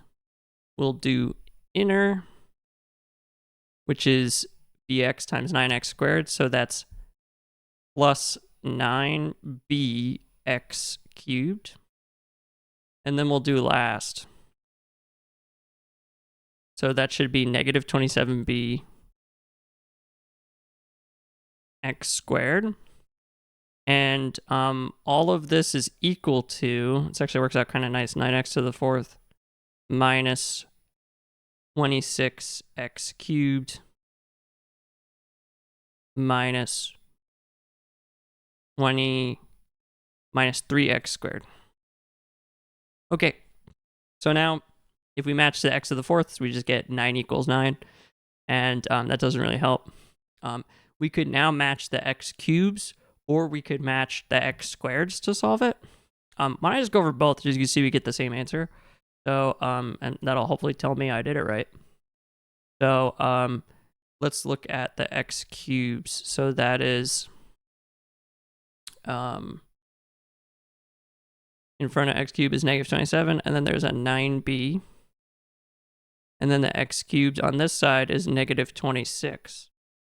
So I'll write negative 27 plus 9b equals negative 26. Okay, so if I add 27 to both sides, I get 9b equals 1. Divide both sides by 9, I get b equals 1/9. And that is answer choice C. Let's see if we get the same thing with the x squared. So I see a negative 27b, and I see a negative 3. So I'm going to write negative 27b equals negative 3. And I'll divide both sides by negative 27. And my calculator says that I also get 1/9. So it seems like we did a good job. There was kind of 2 ways to solve it. We could also, I think, use Desmos. So let's go try that. Okay, guys, so I just typed all this in. I'm going to hide the original functions f of x and g of x because we don't care about those. So we want those 2 expressions in the question, f of x times g of x, which you could type the time symbol. Just it's on the keypad, but you can also just do it with the asterisk, shift 8. And then I typed in answer choice A. I'm pretty sure we just guess and check. So let's see if this works. So b equals negative 26. That's choice A. Doesn't look right. Negative 26/9. Doesn't look right. They're totally different.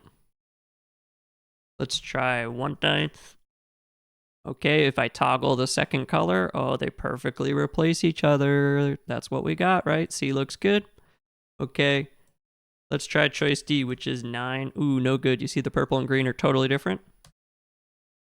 So the answer is 1/9. Okay, question 10. So, really important here, guys. These are 2 different lines. They give you this line in the y equals 18x plus 2. And then there's this new line, line S. So it says that the line is parallel. Line S is parallel to that equation. Mx plus b. M is the slope. So the thing in front of x is the slope. 18 is the slope. So parallel lines have the same slope. So the parallel slope is 18. Y-intercepts occur when x equals 0. Oh, well, it says it goes through this point when x is 0. So that means B, the y-intercept, is this y-coordinate, which is coincidentally also 0. So if we do y equals mx plus b on line S, then we should just get y equals 18x plus 0.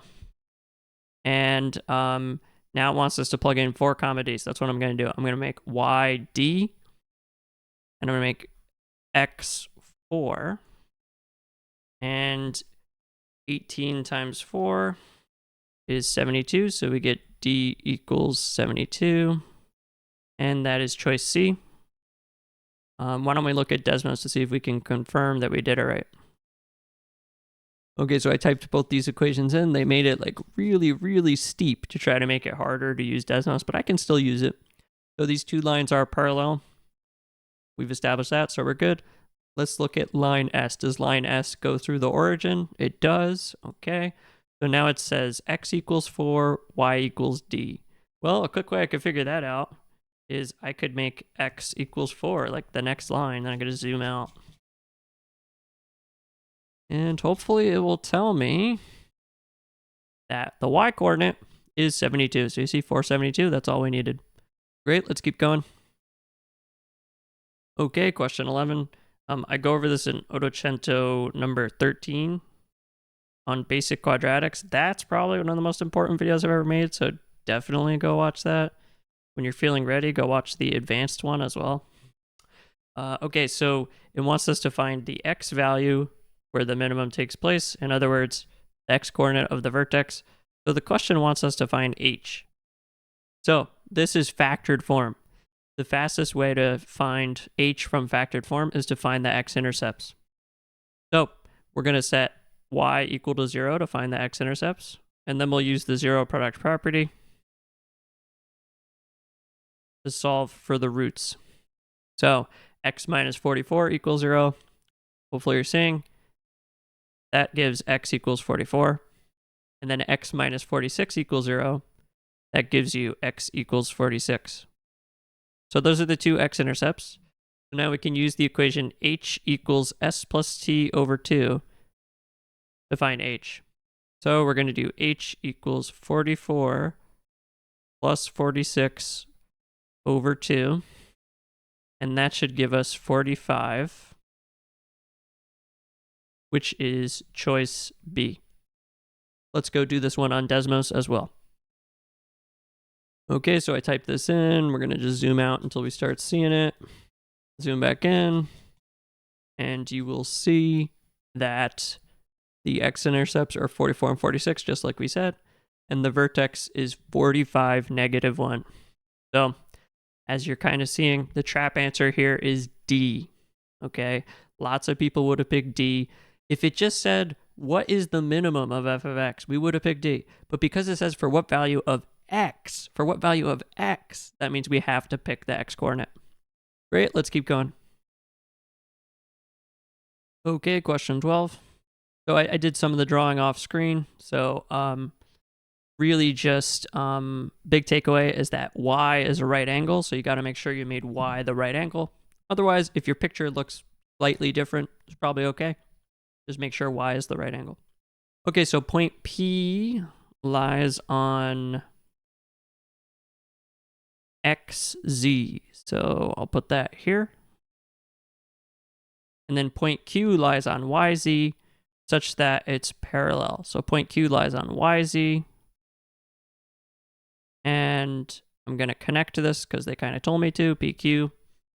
And they tell us right here, PQ is parallel to XY. So let's mark that on the picture with a little arrow. Okay, it says XZY is 63 degrees. Okay, XZY. Okay. Put that on the picture, 63 degrees. What is the measure in degrees of angle XPQ?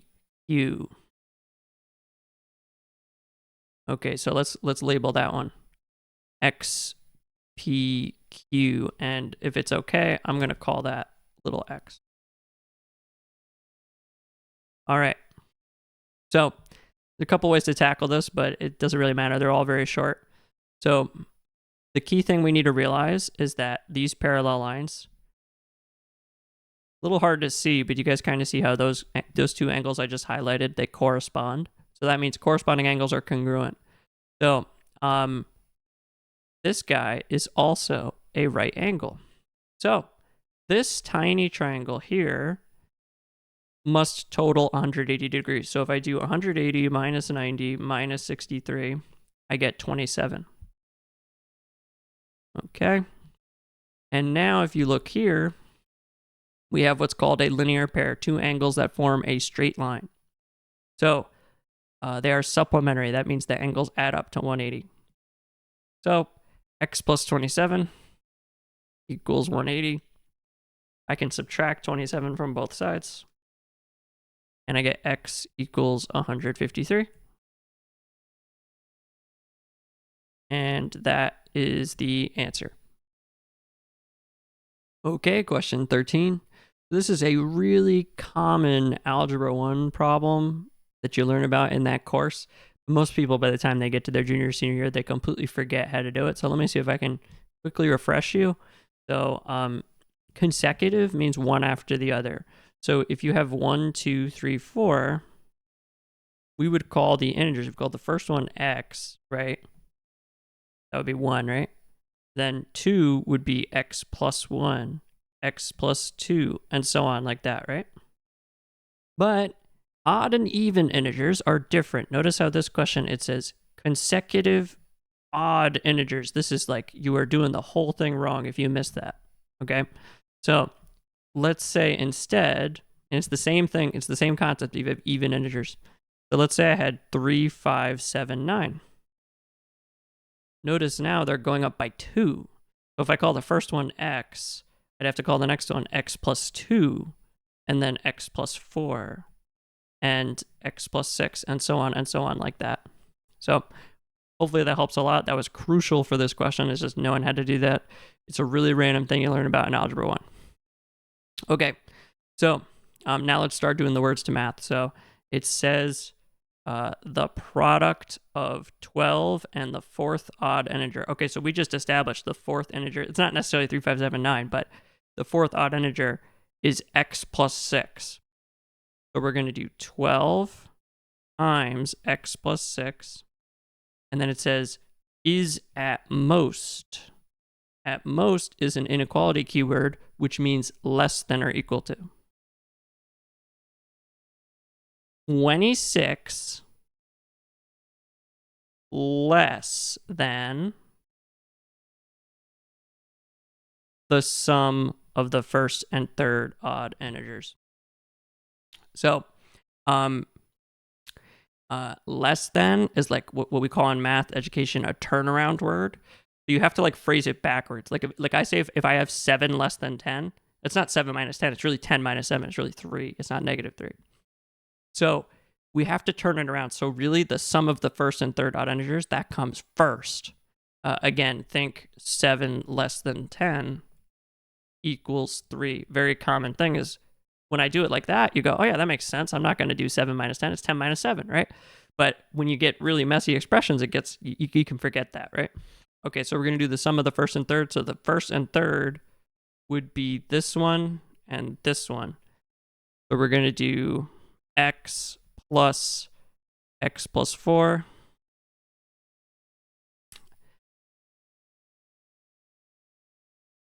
And then 26 less than that, so we'll do minus 26. And this whole thing is like our expression. We could probably simplify this, but let's see before we do that if there's any choices that look like that. 12x plus x. Okay, right away, C and D are out. And as we talked about the turnaround word, x plus 4, A is the answer. You just don't really need these parentheses here. They don't really do anything. You don't really need them around the x plus 4 either, but I don't know. Maybe I would simplify that to that second part of it to 2x, and then what's 4 minus 26? Negative 22? I would maybe expect it to put it like that, but what they tend to do is, if with a question this complex and difficult, they leave it in a way that you like get part of the way done, realize the answer, and move on. That's the idea. Okay, great. So you got to know how to write consecutive integers. You got to know how to write expressions for consecutive odd and even integers. And you got to know words to math for inequalities. Great, let's keep going. Okay, question 14. This is one of the most important concepts on the test. Please don't even watch this. I want to see if you can do it on your own. Go watch my Ottocento number 6 on linear systems. It's the best video I've ever made. I go over these strategies in great detail. I'm going to just assume you've watched it.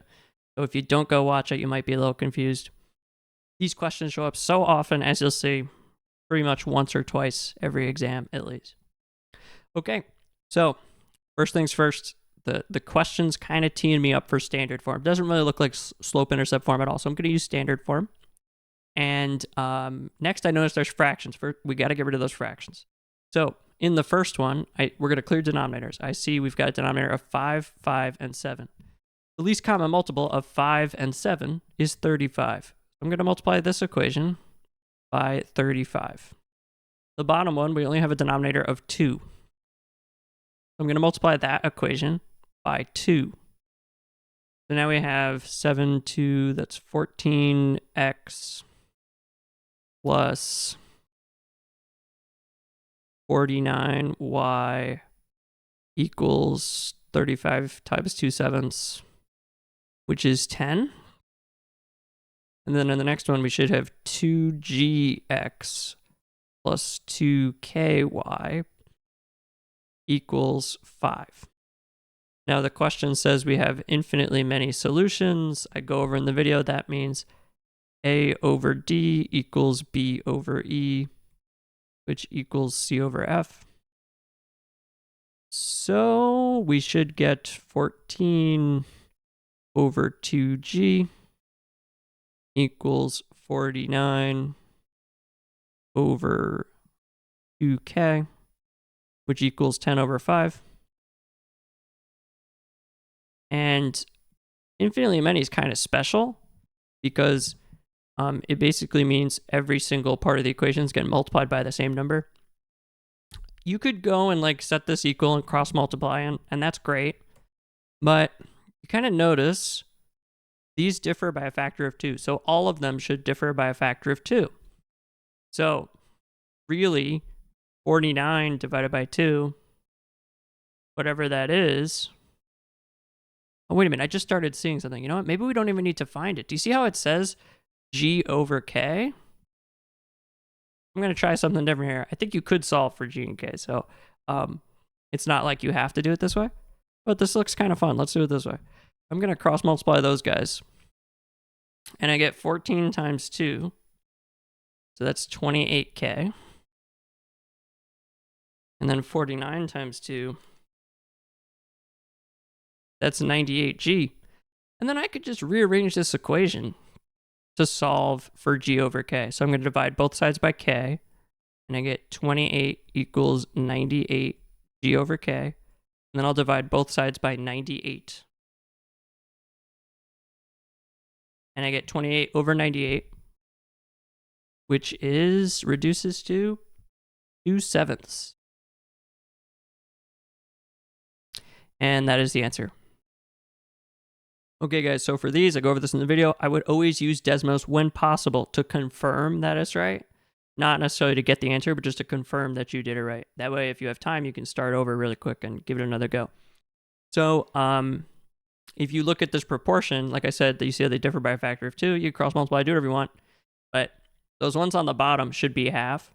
So it's like 14 over 7 and then 49 over 24.5. But then on the bottom, there's like 2g and 2k. So you have to like divide by 2 again to get g and k, if that kind of makes sense, because like I just told you the numbers on the bottom. So 2g would be equal to 7. And then you solve for g, right? Or you could just cross multiply with this thing on the right. Again, doesn't matter. See if you could do it. And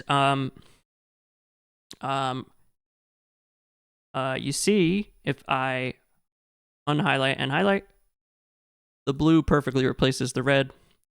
So that means we have infinitely many solutions. And if I come down here and do g over k, I get 2/7. So could you find g and k and then compute g over k? Yes. But did you have to? No, you didn't. You could have did what we just did on the whiteboard. Great. Okay, question 15. There's a bunch of ways to approach this one. I'm going to try to do it as organically as possible, just so that everyone watching will kind of practice our algebra. Because maybe a future one will come along where there's not another way to do it, right? So I'm going to first find the slope. So m equals y2 minus y1 over x2 minus x1. So I'm going to use the bottom 2 points. So 15 minus 21 over s minus negative s. So that is -6 over 2s. So that is negative divided by positive is negative. 6 over 2 is 3. So this is -3 over s. That is the y-intercept. Sorry, the slope. So now I can write the partial equation. Y equals, why don't I just do point slope, honestly? I think that might be easier here. I don't know, time will tell. Y minus y1 equals m times x minus x1. So I get, how about I use this point, because this one looks the easiest to work with. So y minus 15 equals negative 3 over s times x minus s. I am going to multiply everything by s to get rid of the denominator. So how about sy minus 15s equals negative 3x minus s? And that is just negative 3x plus 3s. And now I can start to make it like one of the answer choices. So I'm going to add 3x to both sides, 3x plus sy. And then I will add 15s to both sides, and I get 18s. And now I would look to see if I could reduce this any further, but they don't have any common factors. 3s and 18. 3 and 18 share a factor of 3, but s does. S is just s. So hopefully that's the answer. And that is looking like answer choice B. And I believe that's right. So there's a lot of things you could have done to make this one easier. For starters, you could have picked a constant for s. And then guessed and checked. I think it's easier if you're going to do guess and check, though. Just use Desmos. So let's go do that. Okay, so I just typed in the table. And now we're going to pick a value for s. And you'll see it says s is a constant. So that means it can kind of be anything. So I'm going to make s2. And you see it kind of looks like a straight line, right? So that's a good sign. I want you to notice something, though. There's a value that it can't, you could pick anything. And like I said, I like to pick, if it doesn't specify, I like to do 2, 3, 4, 5. But I think you run into a problem if you pick 0. Because then it's a vertical line, as you can see. I think negative numbers should work. So I don't know, I would just pick a positive number and it looks good. All right, so let's click on the regression. And we've got this nice red line. I don't really care about that line at all. So let's start guessing and checking. So let's do sx plus 3y equals 18s. Well, that's not the same line, right? Those are two totally different lines. Let's try choice B. 3x plus sy equals 18s. And sure enough, the blue perfectly replaces the red. So that means we did a good job. Okay, guys, I finally have a video going over this, so please just go watch it. It's going to make way more sense if you watch that. So I'm just going to assume you've watched this. It's my Ottocento, I believe it's number 23, on the discriminant and linear quadratic systems. So I've got a line, the top one's a line, bottom one's a quadratic. Kind of annoying, we don't have y by itself for either of them. Doesn't look like it's going to be that much work though, so why don't we just quickly get y by itself for both of them. So I'm going to subtract k from both sides, and I get y equals x plus 26 minus k. I'm going to add k from both sides to the other one, and I get y equals x squared minus 5x plus k. So now I can substitute. They're both y, right? So x squared minus 5x plus k equals x plus 2x 26 minus k.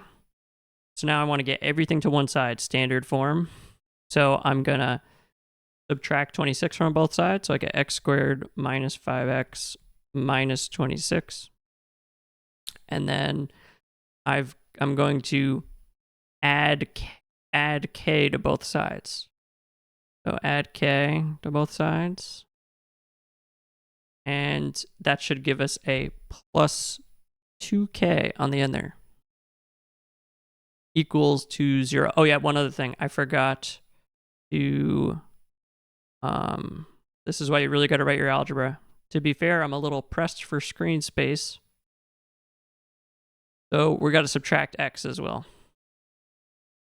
So this should really be minus 6x. Okay, so when you move all those things over to the other side, hopefully it's x squared minus 6x minus 26 plus 2k equals 0. We identify ABC just like I go over in the video, paying attention to the structure of the equation. A is 1, B is negative 6, and C is everything without an x in it. So that entire thing right there, negative 26 plus 2k. And now it says one distinct real solution, so b squared minus 4ac is equal to 0. So we should have negative 6 squared minus 4 times 1 times negative 26 plus 2k equals 0. How about I move over to the right a little bit here? So negative 6 squared, that's 36. And then negative 4 times 1 is just negative 4. So now I have negative 4 times negative 26. What is that? Plus 104. And then negative 4 times positive 2k, that's minus 8k equals 0. And now 36 plus 104, that is 140. And now I'll subtract 140 from both sides. Negative 8k equals negative 140. And now I will divide both sides by negative 8. And I get k equals 17.5. I'm sure you could also use the decimal. Let's go to Desmos and see if that's right. Okay, guys, so I just typed in the equations verbatim and then our answer. Notice how it said, what is the value of k? Sometimes they trip you up and try to say, what is the value of x? What is the value of y? Then you got to be careful. Let's see if we can actually find where it intersects. So give me a second. Okay, right there. I'm going to label that. So if the question said, what is the value of x? Or what is the value of y? The answer would really be 3 or 11.5, not 17.5. So just be really careful with that. Make sure you read the question very carefully. Notice it says, what is the value of k? Great, let's keep going. Okay, question 17. So wants us to find f of 4, so we're going to replace the x's with a 4. And 4 plus 6 is 10. 1/2 times 10 is 5. So the answer is choice D. We can also do this on Desmos. Let's go do that.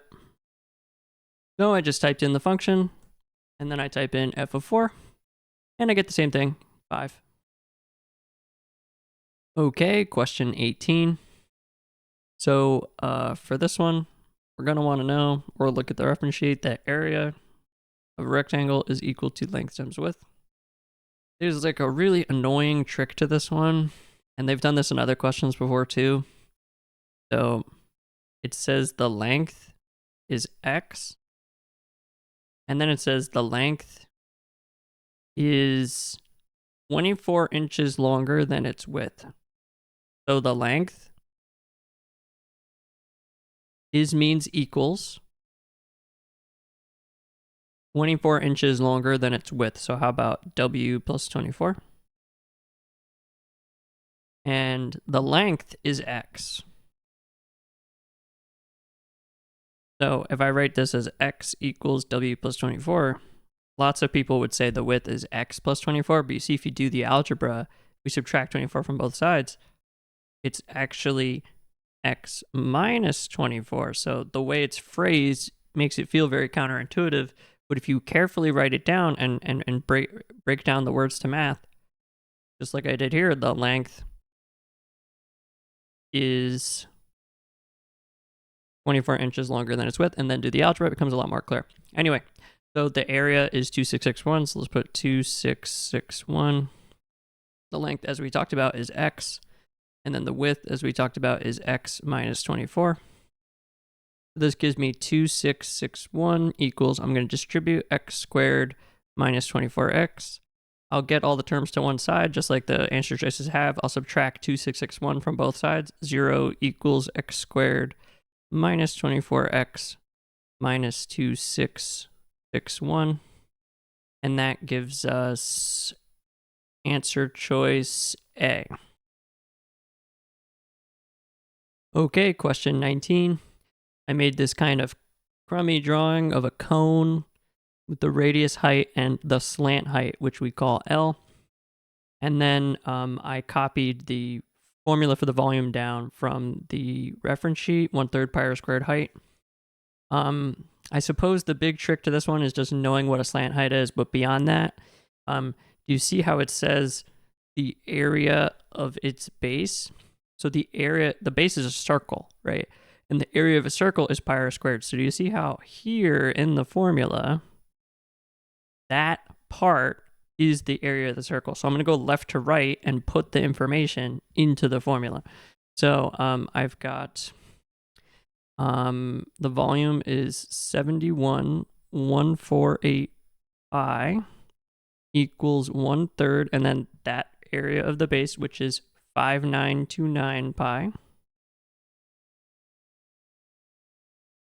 times the height. Okay, well now we can find the height.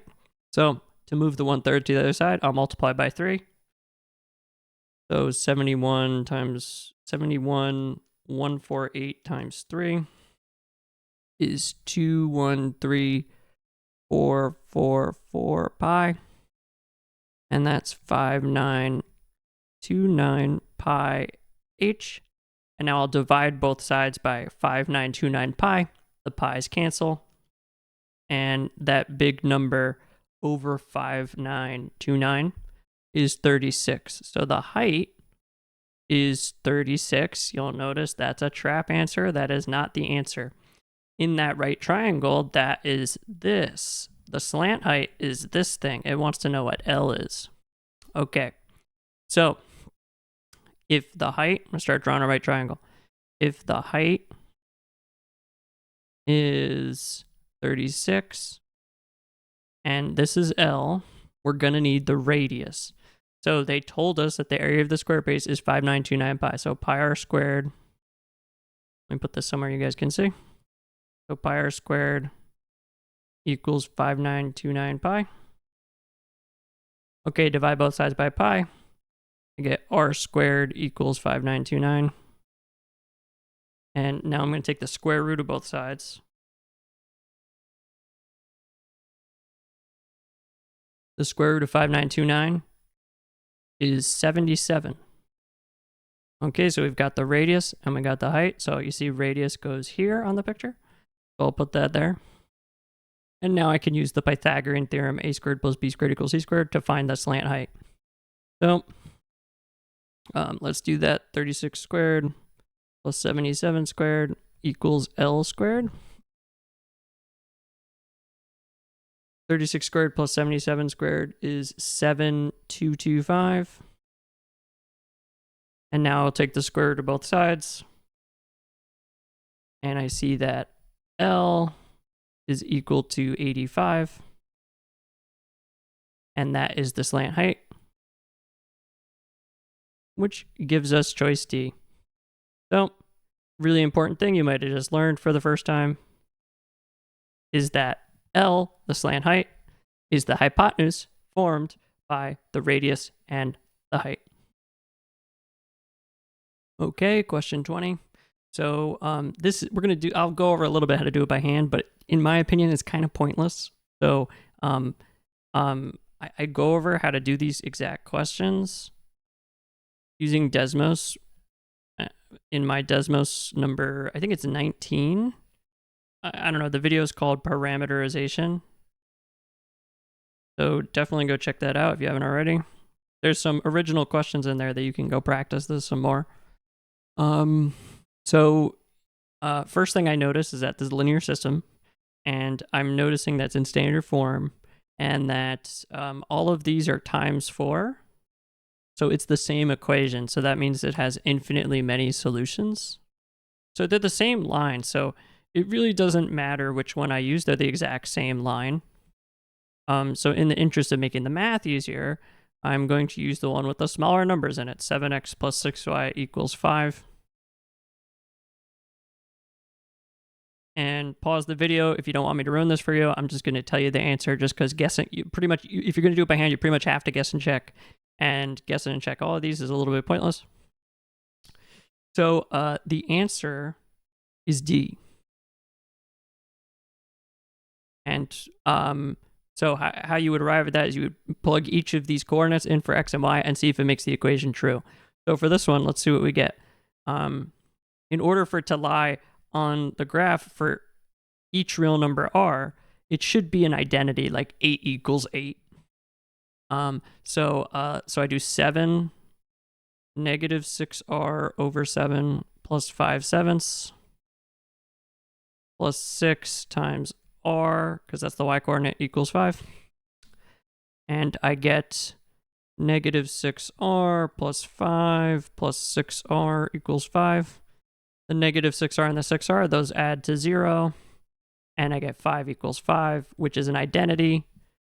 There, for every real number r, D will make it true. So I think this is much easier. You don't really need to guess and check on Desmos. Let's go over it. Okay, guys, so I just did this off screen. Like I said, that video goes over it in more detail. All I did was type everything in. That's it. Like, it took a while, but I will certainly get the answer. Okay, now r equals 1. You'll see next to that, there's like a little green circle in the picture. We don't care about that. That's just a polar graph that Desmos makes, so let's hide that. But now I can very quickly see, it should be on the line for all real numbers r, so it should move like a ball on a string. You see, if I move r around, you kind of see, if I move the slider, the only one that stays on the line is D. All the other ones are either never on the line or just sometimes on the line. But D, it looks like, is always on the line. So that is the answer. Okay, question 21. So this is a linear functions question. You just have to read it very carefully. They pretty much just hope you rush and make a mistake. It's not necessarily always that complicated. So $26 for each additional day. For each additional x, D is x in this problem, right? So when you see that, that's telling you the slope. The slope is the change in y when x goes up by 1. In other words, for each additional x. This is another way of saying x goes up by 1. All right, so we know the slope.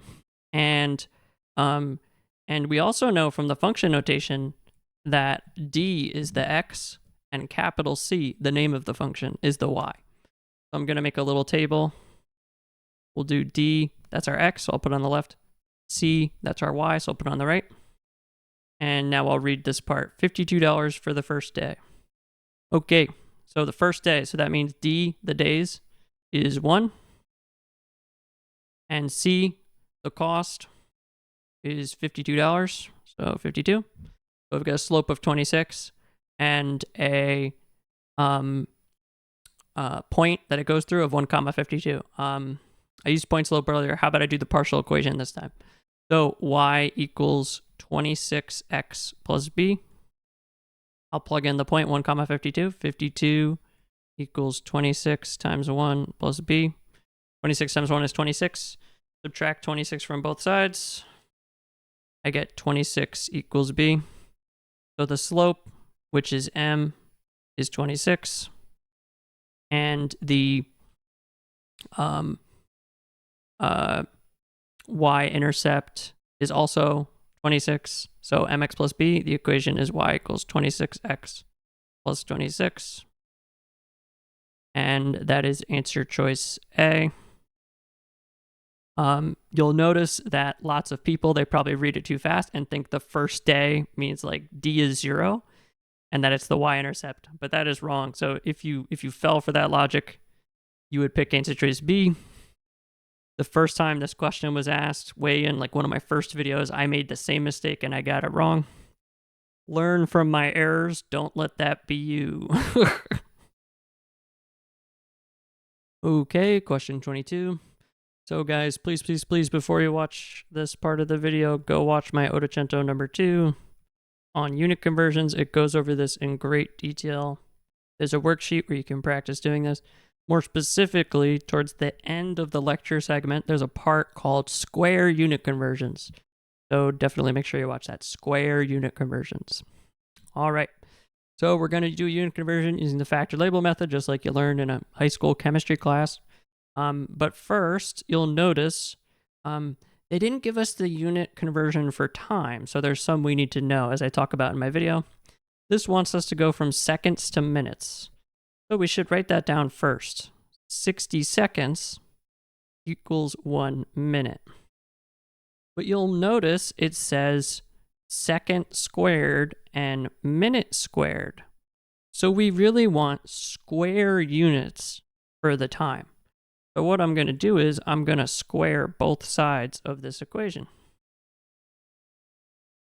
And I get 60 times 60, that's 3,600. S squared is just S squared. 1 squared is just 1. Minute squared is just minute squared. So this is the conversion factor we're going to use for the time conversion. 3,600 second squared equals 1 minute squared. Okay, so, and then of course we'll use this one that they gave us. You don't need to memorize anything other than just time, okay? 60 seconds in a minute, 60 minutes an hour, stuff like that. All right, so let's do 7.3 meters per second squared. So it's dealer's choice. You can pick which one you want to tackle first. I'm going to do the distance first. So 1 mile, 1609 meters. So I'm going to put 1609 meters on the bottom and then 1 mile on the top so that they're on opposite sides of the fence, and the meters, will cancel. And now if we stopped here, we're left with miles per square second, or second squared. But we want miles per minute squared. So I'm going to make another conversion factor, and using the one we put in the box, we're going to put, I'm going to say, I want second squared kind of up here so that it cancels. So I'll put 3,600 seconds squared on the top, and then 1 minute squared on the bottom. They're on opposite sides of the fence, so the second squared will cancel. And now I am left with mile per minute squared. So that looks great. So you would hate to do all of that and still get it wrong because you typed it into the calculator too hastily. So we're going to go to Desmos, and we're going to very carefully type this in exactly as we wrote it. 7.3, parenthesis 1 over 1609, parenthesis 3,600 over 1. Even including some of the ones, it can feel silly, but just don't risk it. It's like you might mess it up. Okay, I'm telling you, just garbage in, garbage out. What you wrote down should be exactly what's on the screen. Okay, so it's looking like we are getting about, let me write this on the screen now, 16.33. And that is miles per minute squared. And that gives us, round to the nearest F, roughly answer choice B. Okay, that completes the lesson. Please be sure to like and subscribe for more digital SAT math content. And if you're interested in my tutoring services, the link to my website will be in the description. I tutor SAT math and all math subjects from about 7th grade to AP/early college level. Thanks for stopping by, and good luck studying.